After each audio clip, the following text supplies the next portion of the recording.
आज की इस वीडियो में हम लाभ हानि प्रॉफिट लॉस के बारे में पढ़ेंगे। बच्चों, यदि मैं आपसे पूछना चाहूँ, हम एक गांव के अंदर रहते हैं। हम शहर से एक साइकिल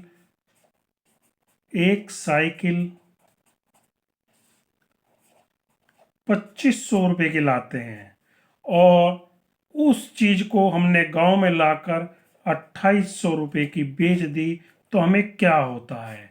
हम यदि मैं यहाँ एक छोटी सी बात बता दूं, जितने रुपए की हम कोई चीज खरीद कर लाते हैं, हम उसे गणित की भाषा में कॉस्ट प्राइस क्रिया मूल्य कहते हैं।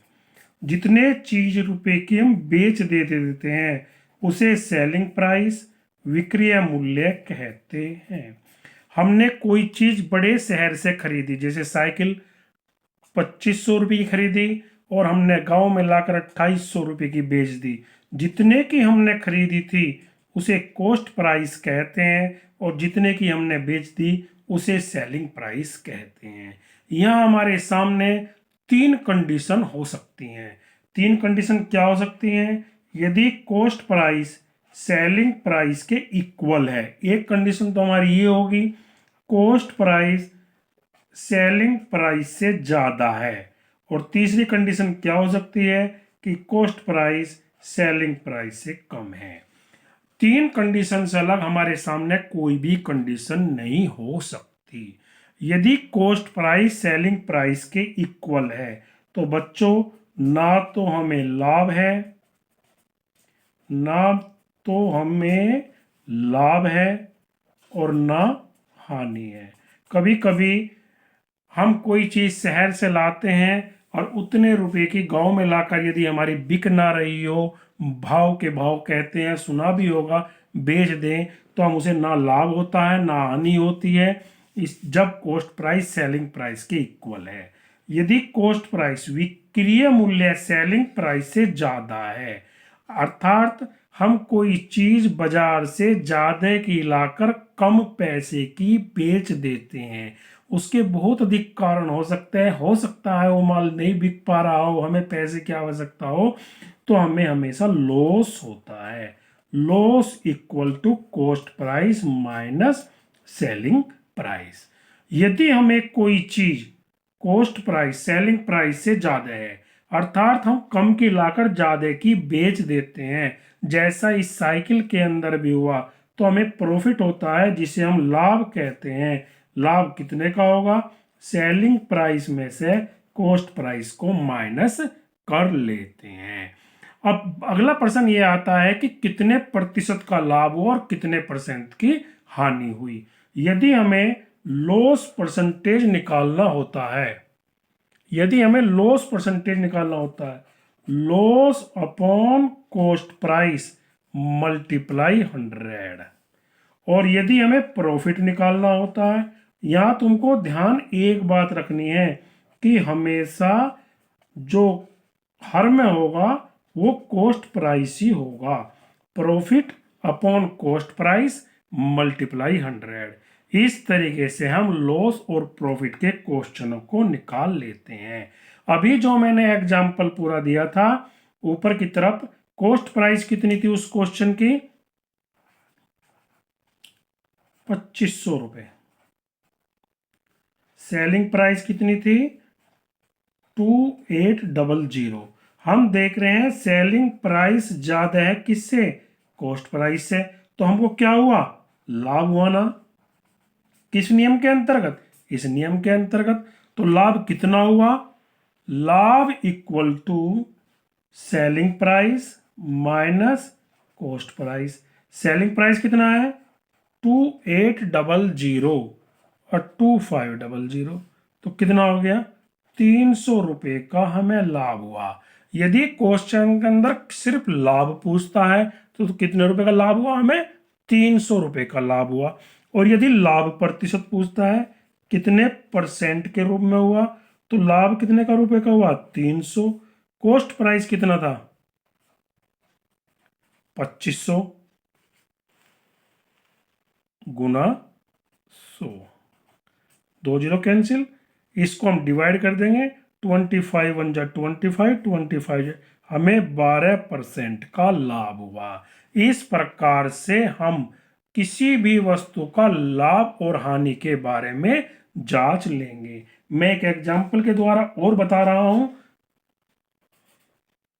एक रेडियो है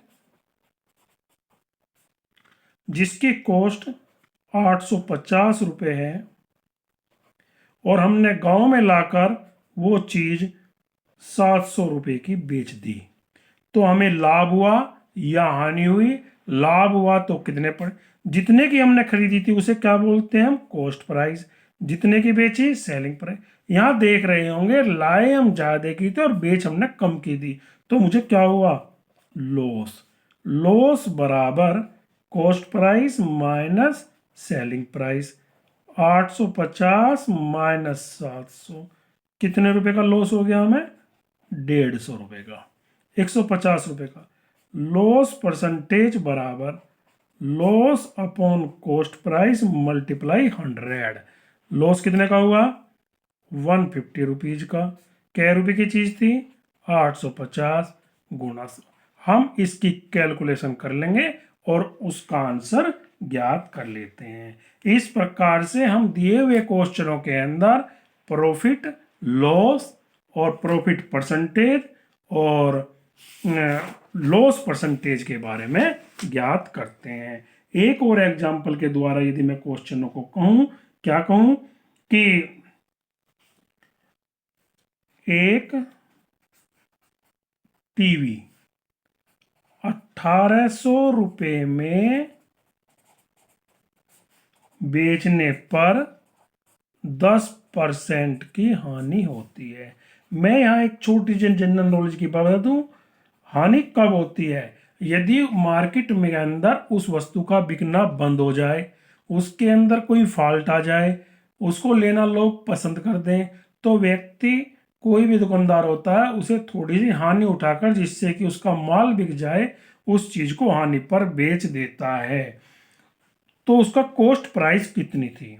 अब तुम देख रहे होंगे जब हानि हुई है तो कॉस्ट प्राइस क्या होगा? 1800 से ज्यादा होगी होगी। अब हम कॉस्ट प्राइस कैसे निकाल लेंगे? माना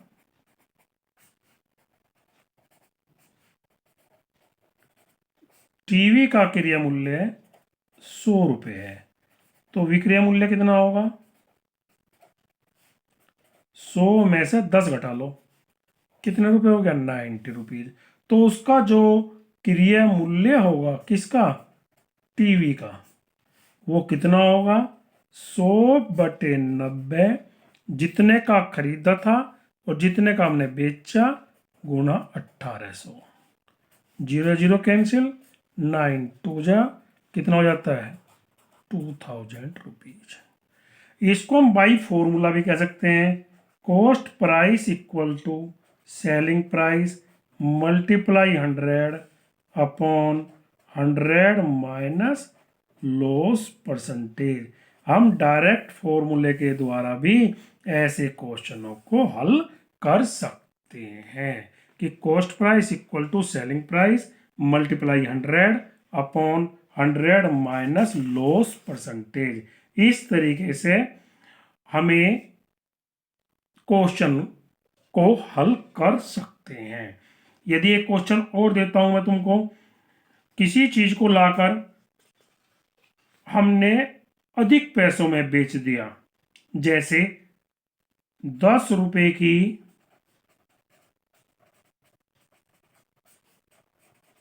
वस्तु खरीदकर 11 रुपए में बेची, तो बताओ क्या होगा? जितने की खरीदी हम उसे कॉस्ट प्राइस कहते हैं, जितने में बेची उसे सेलिंग प्राइस कहते हैं। सेलिंग प्राइस ग्रेटर है, ज्यादा है, कितनी ज्यादा है? सेलिंग प्राइस ज्यादा है कॉस्ट प्राइस से, कितनी ज्यादा है? 11 माइनस 1 रुपया ज्यादा है। तो प्रॉफिट हुआ ना हमें? क्या हुआ? प्रॉफिट। तो प्रॉफिट कितने परसेंट हुआ? 1/10 इंटू 100। 0 0। हमेशा परसेंटेज 100 की होती है, जैसा कि मैंने अपनी पहली वीडियो में बताया भी था। इस प्रकार से अपनी बुक्स के अंदर जो 5th class 6th class 7th class 8th class में दिए हुए होते हैं और सभी कंपटीशन के अंदर भी आते हैं, इन क्वेश्चन को आसान तरीके से हल करना समझ लिया आपने। इस तरीके से क्या करते हैं हम, हमेशा मैं एक छोटा सा गणित का नियम और बता देता हूँ। गणित के सवाल हों उन्हें हमेशा पहले पढ़ना चाहिए, फिर समझना चाहिए, फिर करना चाहिए। कभी भी मैथ्स के क्वेश्चनों में जल्दबाजी ना करें।